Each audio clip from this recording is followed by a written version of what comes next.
वेद शास्त्र शास्त्र संपन्न सदा संतुष्ट भारतीय संस्कृति वैदिक परंपरा वेद शास्त्र। नमस्कार, वेद शास्त्र चैनल में आपका स्वागत है। आज एक ऐसे विषय को लेकर आया हूँ जो विषय आप सबके साथ जुड़ा है, मतलब जिंदगी। लोग मुझे पूछते हैं कभी कभी कि भाई जिंदगी क्या है, जिंदगी कैसी होनी चाहिए, हमें हमारी ज़िंदगी को बदलना है तो कैसे बदलें हम। तो मैं एक ही बात बोलता हूँ कि अपनी ज़िंदगी की सेल्फी ले लो। नई बात लगती है आपको कि ज़िंदगी की सेल्फी ले लो, ये कैसे हो सकता है।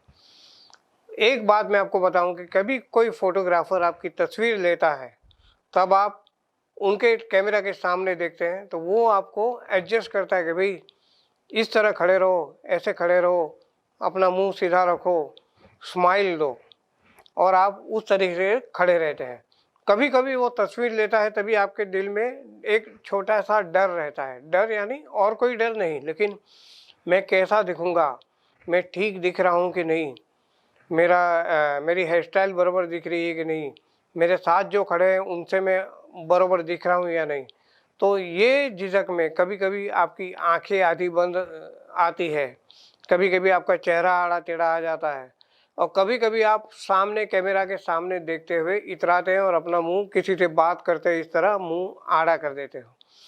तो ये हुई कि अगर लोगों के हाथ में आपकी कमान है तो आप हिल जाओगे, आप अपने आप को अनकंफर्टेबल महसूस करोगे और आप अपने आप पे काबू नहीं रखोगे और आपके अंदर एक भय छाया हुआ रहेगा। लेकिन मैंने कहा कि अपनी ज़िंदगी की सेल्फी ले लो।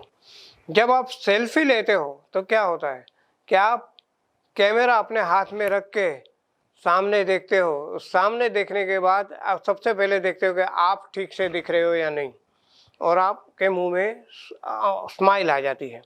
दूसरी बात आप देखते हो कि आपके पीछे जो है, जिनको आपको सेल्फी में लेना है, वो ठीक से कवर होते हैं या नहीं। और उसके बाद आप स्माइल देते हुए सेल्फी लेते हो, और आप जब सेल्फी लेते हो तभी आपको अपने पीछे वालों को बताना नहीं पड़ता है कि भी आपको भी स्माइल देना है। वो लोग भी अपनी अपनी चेहरे की मुद्राएं बनाते हैं और सेल्फी लेते हैं। मतलब जब कैमरा सामने वाले कैमरामैन के हाथ में होता है तब आप अपने आप को कैसा महसूस करते हो, अनकंफर्टेबल। या तो आप सामने वाले के कमांड में हो, वो जैसे कहता है वैसे आपको करना है। लेकिन अगर कैमरा आपके हाथ में है तो आप अपने आप ही स्माइल देते हो, अपने आप ही अपना पोज बनाते हो, आपके पीछे जो है वो भी अपने आप ही अपना पोज बनाते हैं और एक बेहतरीन तस्वीर आ जाती है। तो यही है ज़िंदगी में भी कि ज़िंदगी अगर आप दूसरे पे डिपेंड हो तो आपकी ज़िंदगी अनकंफर्टेबल रहेगी। लेकिन अगर जिस तरह कैमरा आपके हाथ में है, मतलब अगर ज़िंदगी आपके हाथ में है, आप अपनी तरह से जी रहे हो, आप अपने विचारों से जी रहे हो, आप अपने बुद्धिपूर्वक जी रहे हो, तो आपके जीवन में तकलीफ आने की संभावना कम होती है। बहुत लोग मुझे पूछते हैं कि भाई हमें ज़िंदगी बदलनी है तो कैसे बदले। तो मैं आपको ही पूछता हूँ कि ज़िंदगी कब बदलती है। बहुत चीज़ें होती है जिससे ज़िंदगी बदलती है। पहली बात, गरीब है, उसके हाथ में जब धन आता है, लक्ष्मी आती है, तब ज़िंदगी बदलती है। तीसरी बात कि जब कोई अमीर है, उसको कोई मान सम्मान मिलता है या उसके बिजनेस में तरक्की होती है, तब ज़िंदगी बदलती है। जब बच्चा होता है, बच्चे के हाथ में अगर खिलौना दे दिया जाए तो उसको लगता है कि मेरी ज़िंदगी बदल गई। कोई अकेला आदमी है, उसको साथी मिल जाए तब उसकी ज़िंदगी बदल जाती है। कभी कभी ऐसा होता है कि आप पुरानी यादों में खो जाओ, तब आपको लगता है कि मेरी ज़िंदगी बदल गई। कभी कभी आपको घर में लगती है बहुत सारी झंझट मारी है, मैं कंटाल गया हूँ, तो आप कहीं घूमने चले जाते हो फैमिली के साथ या अकेले, तो वहाँ आपको एक महसूस होता है कि मेरी ज़िंदगी बदल गई। मतलब ज़िंदगी पूरी नहीं बदलती, लेकिन ज़िंदगी के पल बदलते हैं। तो जो कमी है आप में, जो कमी को आप महसूस करते हो, अगर वो कमी आपको मिल जाती है तो आपकी ज़िंदगी बदलती है। दूसरी बात कि जब आपको पता है कि ये कमी है तो वो कमी सामने से पूरी नहीं होने वाली है, लेकिन उस चीज़ की आपको तलाश करनी है, और ये तलाश जब आपकी पूरी होती है तो आपकी ज़िंदगी धीरे धीरे बदलने लगती है। ज़िंदगी की बहुत बड़े मायने होते हैं। कुछ लोग एक लक्ष्य लेके चलते हैं कि मुझे ये बनना है, मुझे पास होना है या मुझे डॉक्टर बनना है। कुछ लोग ऐसा होता है कि मैं नौकरी कर रहा हूँ, मुझे तरक्की करनी है, और एक लक्ष्य, जब तक उनका लक्ष्य पूरा नहीं होता तब तक उनको लगता है कि मेरी ज़िंदगी एक ही तरह से चल रही है कि मैं मेहनत करता जा रहा हूँ और मेरी मंजिल इतनी दूर है। लेकिन ये लक्ष्य के साथ ज़िंदगी की और छोटी बड़ी बातें भी है कि रास्ता आपको काटना है। आप गाड़ी में जाते हो कहीं पे लंबी मुसाफरी में, तो आप क्या करते हो, सब आजू बाजू में बैठे हैं, आगे ड्राइवर है, उनके साथ भी कोई बैठा है, तो पहली शुरुआत होती है आप लोगों की बातचीतों से। आप बातचीत करते हैं, गाड़ी चलती है, उसके बाद जो भी छोटे बड़े जो भी होते हैं वो अपनी पसंद के गाने रखते हैं टेप रिकॉर्डर में। और गाड़ी के टेप रिकॉर्डर में जिस तरह से गाने चलते हैं तो उसके धुन में आप आगे बढ़ते हैं। गाड़ी के टेप रिकॉर्डर में जब भी गाना बजता है तो उसकी धुन में आप अपनी मस्ती में आगे बढ़ते जाते हो। उसके बाद क्या होता है कि थोड़ी सी थकान महसूस होती है कि भाई बहुत टाइम हुआ, तो आप धीरे धीरे थोड़ा थोड़ा सोने लगते हो। उसके बाद क्या होता है कि बीच में आपको लगता है कि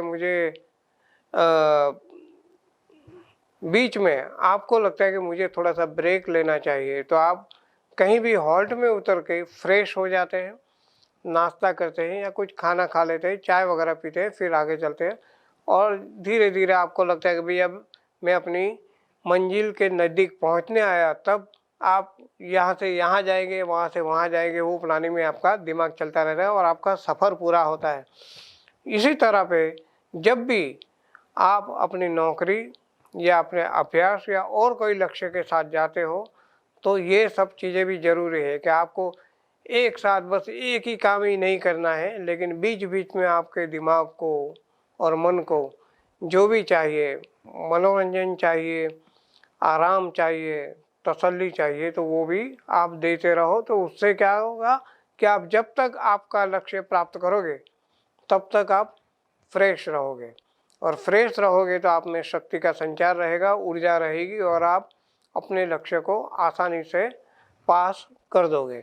लेकिन ये सब अगर आप नहीं करोगे तो क्या होगा कि एक मौका ऐसा आएगा कि आप थक जाओगे, आपकी धीरज की सीमा भी आ जाएगी कि भाई मैंने इतना किया लेकिन ये यहाँ मैं नहीं पहुँच पा रहा हूँ। तो वो टेंशन में आपको जितना पता होता है आपने जो मेहनत की उसमें से थोड़ी मेहनत बेकार होने लगेगी।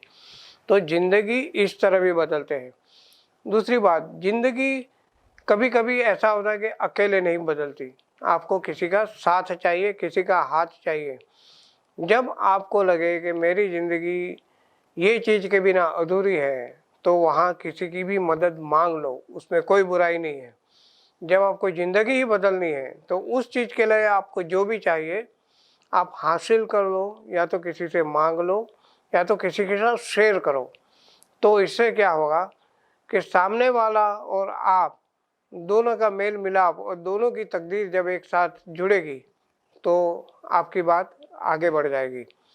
ज़िंदगी में कभी कभी ऐसा होता है कि डिप्रेशन आता है, कभी कभी हम निराश हो जाते हैं, कोई बीमारी की वजह से, कभी कोई समस्या की वजह से, कभी कोई ऐसी बात जो आपने दिल के अंदर दबा के रखी है उसकी वजह से। तो जब आपको डिप्रेशन आए तो डिप्रेशन के वक्त एक बात हमेशा ध्यान रखिए, जब आपको थोड़ी हिंट आने लगे कि भाई मैं डिप्रेस हो रहा हूँ या डिप्रेस हो रही हूँ, मुझे अभी मेरे दिमाग पे काबू नहीं हो रहा है, तो उस वक्त आप जब तक होश में हैं, मतलब डिप्रेशन बढ़ जाए उसके पहले का स्टेज की बात कर रहा हूँ, तब आपके नज़दीकी अपने परिवारजन जो भी है उसको बता दो कि भाई मुझे ये लक्षण दिख रहे हैं, ये सब चीज़ें मेरे साथ हो रही है, तो आप उसका इलाज कराइए। तब क्या होगा कि आप में भले डिप्रेशन बढ़ेगा, लेकिन सामने वाले को अगर ये पता होगा कि आपको डिप्रेशन है तो वो आपकी केयर करेगा, वो आपकी हर एक बात का ध्यान रखेगा। जो अगर ज़रूर हो तो वो डॉक्टर की भी सलाह लेगा, आपको दवाइयाँ वगैरह भी देगा, और ये सब करके आपकी डिप्रेशन धीरे धीरे दूर होने लगेगी। और अगर आपको ये पता चले कि डिप्रेशन हो रहे, मुझे अलग अलग विचार आ रहे हैं, तो अपने आप को इतना बिजी कर ले कि आपके पास सोचने का भी टाइम ना रहे। अपने आप को कंटिन्यूस एक्टिव रखें। तो ये एक्टिव रखने से क्या होगा कि आपका दिमाग जो एक ही विचारों की तरफ जा रहा है, तो वो विचार दूसरी तरफ डाइवर्ट हो जाएंगे और धीरे धीरे ये डिप्रेशन की असर कम होने जाएगी। तीसरी बात कि कोई समस्या की वजह से आप परेशान हैं, तो एक है कि ज़िंदगी में आपके साथ जुड़े हुए बहुत लोग होते हैं, आपके माँ बाप, बहन, भाई, अपनी पत्नी, और ज़्यादा से ज़्यादा आपके दोस्त, पड़ोसी और रिश्तेदार। कोई समस्या ऐसी भी नहीं कि आप समझो इन लोगों से नहीं कह सकते, तो बाकी कुछ लोग तो आपके जीवन में ऐसे होते हैं जिनके साथ ये समस्या शेयर कर सकते हो। और जब भी आप समस्या शेयर करो, कुछ लोगों की ऐसी आदत होती है कि अपने दुखड़ा रो देते हैं, फिर वही दुखड़ा लेके चले जाते हैं। आप जब भी कोई समस्या किसी के साथ शेयर करो, तब उन्हें ये भी बताओगे कि मेरी ये समस्या है तो इसका इलाज भी तुम बताओ। तो सामने वाला आपको, अगर आप ऐसे ही अपना दुखड़ा रो के चल दोगे, तो वो भी हाँ ठीक है, अच्छा हुआ, ये बहुत ऐसा होता ही है, कुछ ना कुछ ऐसी वैसी बात करके आपकी बात को टालेगा, या तो आपको सिर्फ सहानुभूति देगा। लेकिन जब आप बताओगे ये समस्या में मैं फंसा हूँ, मैं इनको ये बोल नहीं सकता और ये समस्या का कोई उपाय मुझे चाहिए, तुम मुझे मदद करो, तो सामने वाला का दिमाग उसी बात पे चलेगा कि इस आदमी को या इस मेरे दोस्त को इस समस्या से छुटकारा मिले, उसके लिए क्या करना चाहिए, और वो आपको कुछ ना कुछ हेल्प करेगा, आपकी समस्या दूर हो जाएगी। कभी कभी आपको मानसिक या शारीरिक तकलीफ है, तो कभी भी मानसिक तकलीफ हो, शारीरिक तकलीफ हो, तो आप डॉक्टर या किसी एकदम अंगत व्यक्ति हो उसके पास जाइए, ये बताइए। इस बात में कोई भी शर्म नहीं होनी चाहिए, क्योंकि शारीरिक तकलीफ कुछ भी हो सकती है। कभी कभी ऐसा होता है कि आपको इंजरी है, आपकी छुपी बीमारी है, आपके कोई बीमारी बढ़ गई है, और कभी कभी ऐसी बीमारी होती है कि आप किसी को बता नहीं सकते। लेकिन इलाज करना है तो डॉक्टर के साथ आपको अपनी हर एक चीज़ शेयर करनी पड़ेगी कि आपको क्या बीमारी के लक्षण हैं, और वो आपका इलाज करेगा। डॉक्टर को हम भगवान भी बोलते हैं, वो आपका इलाज करेगा, आप ठीक हो जाओगे। तो ज़िंदगी बदलने के बहुत सारे मायने होते हैं। हमेशा एक बात याद रखो, कभी ज़िंदगी से कंटालना नहीं। अगर आपको लगे कि ज़िंदगी कंटाल गया हूँ, मुझे कोई तकलीफ़ हो रही है, तो आप छोड़ दीजिए उस चिंता को छोड़ के आप अपनी मस्ती में दोबारा आगे आ जाइए। आप अपनी मस्ती में रहोगे तो कोई टेंशन आपके सर पे रहेगा नहीं। अगर आप अपने आप को टेंशन के अंदर रखोगे, तो टेंशन इतना आपके सर के अंदर हावी हो जाएगा कि आप और कुछ सोच नहीं सकोगे, आप कुछ कर नहीं सकोगे, आप जो भी आपका रूटीन है वो भी डिस्टर्ब होता जाएगा। तो ज़िंदगी बदलने के लिए एक करिए कि आपको ज़िंदगी कैसी चाहिए। अभी की ज़िंदगी आपको पसंद नहीं है, आप ज़िंदगी बदलना चाहते हैं, तो आपको ये भी पता होगा कि मुझे ज़िंदगी बदलनी है, तो मुझे ऐसी ज़िंदगी होती तो मेरा अच्छा होता, मुझे ऐसी ज़िंदगी चाहिए। ये दोनों चीज़ें आपको पता होती है, तो उस दिशा में आप आगे बढ़िए कि भाई मुझे ऐसी ज़िंदगी चाहिए, तो ये ज़िंदगी से मैं निकल के इस ज़िंदगी में जा रहा हूँ, उसके लिए मुझे ये करना होगा। अभी समझो एक घर में आप रहते हैं, वहाँ से आपको दूसरे के किसी के घर में जाना है, तो आपको ये तो पता है कि ये घर है, यहाँ मैं रहता हूँ, यहाँ से दूसरे घर जाना है। उस घर जाते हुए मुझे इस गली से निकलना पड़ेगा, यहाँ से जाना पड़ेगा, वहाँ से सीढ़ी चढ़ना पड़ेगा, ये घर पे जाना पड़ेगा। तो रास्ता भी आपको मालूम है, तो उस रास्ते पे हिम्मत करके आगे बढ़िए, ज़िंदगी ज़रूर ही बदल जाएगी। दूसरी बात कि जब आप ऐसा समझते हो कि ज़िंदगी मेरी बदल नहीं रही है, तो आप ये सोचिए कि अकेले नहीं बदल रही है, तो किसी के साथ ये ज़िंदगी बदलेगी। तो फिर उस दिशा में सोचिए कि क्या करने से, किससे मिलने से और किसको कहने से मेरी ज़िंदगी में बदलाव आ सकता है, तो वो चीज़ कीजिए। और हमेशा एक बात ध्यान में रखिए कि आपके आपके अंदर, दिल में, दिमाग में, आपके शरीर में ऊपर वाले ने ताकत दी हुई है। आपके पास सब कुछ है, लेकिन हिम्मत की कमी है। तो वो हिम्मत को बरकरार रखिए। जिस तरह मैंने कैमरा की बात कही थी कि अपना कैमरा, अपनी तस्वीर, अपनी स्टाइल, आप जीत जाओगे। सामने वाले के हाथ में कमांड हुई तो आप अपने आप को कंफर्टेबल महसूस नहीं करोगे और आप अपनी तकदीर बिगाड़ोगे या तस्वीर बिगाड़ोगे। तो दोबारा एक बार ज़िंदगी की सेल्फी लेना सीखें और ज़िंदगी को ऐसा जिए कि लोग कहें कि मुझे इसके जैसी ज़िंदगी जीनी है। नमस्कार। वेद शास्त्र, શાસ્ત્ર સંપન્ન, સદા સંતુષ્ટ. ભારતીય સંસ્કૃતિની વૈદિક પરંપરા વેદ શાસ્ત્ર.